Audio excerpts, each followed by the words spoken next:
C'était intense et c'était également édifiant parce que pour une fois, il fallait que les ardeurs s'estompent. Comme quoi il ne sert à rien de courir parfois pour dire des choses qu'on ne maîtrise pas. Je voudrais faire allusion à des gens qui criaient qu'il faut reprendre le recensement par-ci, il faut reprendre ceci, il faut faire cela. Et hier, nous avons eu, par le ministre d'État, chargé de l'administration territoriale, des chiffres provisoires. Des chiffres provisoires. Et je vais vous les communiquer. Hier, j'ai refusé exprès de parler à la presse. Parce que il faut devenir responsable dans la vie. Nous avons aujourd'hui 1 768 300 électeurs dans la région maritime. Sur une population générale de 3 500 000. Il faut que je vous dise, moi je suis un cartésien, il faut que je vous dise que quand vous faites le calcul, vous voyez bien que nous avons légèrement dépassé la barre de 50%, ce qui est dangereux. Ce qui est dangereux. En quoi c'est dangereux? Ceux qui savent faire le calcul et ceux qui savent faire l'interprétation savent que ça passe, ça marche par tranche.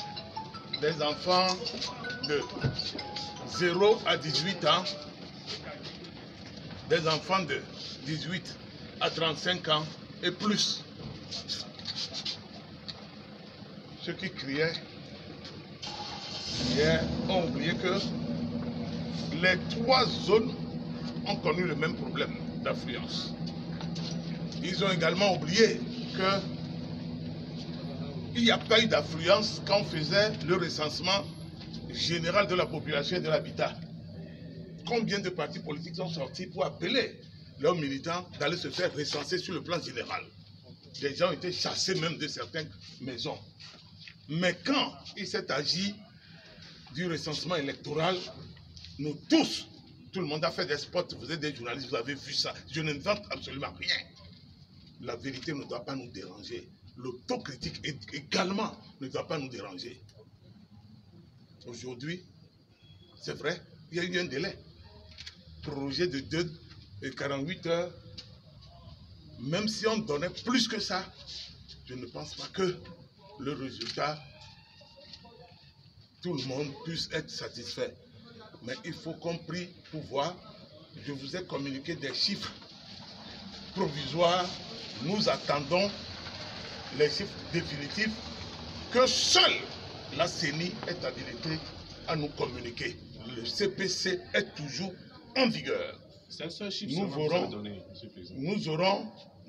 J'ai donné un seul chiffre concernant la zone qui était problématique. Maintenant, si vous voulez que je vous donne tous les chiffres, oui. J'ai tous les chiffres dans mes documents, je vous les mets à disposition et à volonté, vous me connaissez. Et vous allez vous-même regarder, vous verrez que la région de la Kara tourne autour de 900 et quelques mille. La région de Savane tourne autour de 1 million. 1 million, légèrement 1 million et quelques. La région centrale tourne autour de 700 et quelques, 1800, pas plus. Donc, aujourd'hui, ceux qui crient, c'est ça qui m'embête le plus. Je voudrais que les gens arrêtent. Personne n'a la science infuse dans ce pays. Il faut que les gens arrêtent de critiquer les autres qui sont opposants ou ils ne sont pas. Il n'y a pas une école où on fait l'opposition ou le pouvoir. Quand un problème vient, on le pose, on l'analyse ensemble et on trouve des solutions. C'est ce que je voudrais. Mais souffrez que vous dites que ceux qui crient le plus, ce sont leurs militants qui détiennent des cartes avec, tenez-vous bien, je vous donne des chiffres également. 90% de leurs militants détiennent des cartes à Lomé sur recommandation ou bien sur avis du chef. Quel chef? Souvent, ce sont des chefs quartiers. Ça aussi, nous allons revenir dessus au niveau du CPC. Quand vous êtes un chef, il ne faut pas attendre seulement qu'on vous donne de l'argent, mais vous devez travailler. Et vous devez être sérieux dans le travail qu'on vous confie de faire. Je dis bien, leurs militants à 90%. Et ça, là, c'est une honte nationale. Quand vous racontez du n'importe quoi que vous êtes à Bouta, là. À Bouta, c'est à 2 mètres de ce ministère. Et qu'à 5 ans, c'est les gens, leur cas denté, vous n'en avez pas. Et après, vous criez, vous devez aller pour que le chef reconnaisse que vous êtes à Copé. Oui, vous êtes à Nikonakwe. Oui, vous êtes à ceci, à Nokopé. Et ben, et après, vous venez passer les oreilles des gens. Sur témoignage, vous prenez carte d'électeur, vous n'avez pas honte. Il faut que les gens arrêtent ça. Le Togo est un pays. Si nous continuons. Aujourd'hui, le chiffre général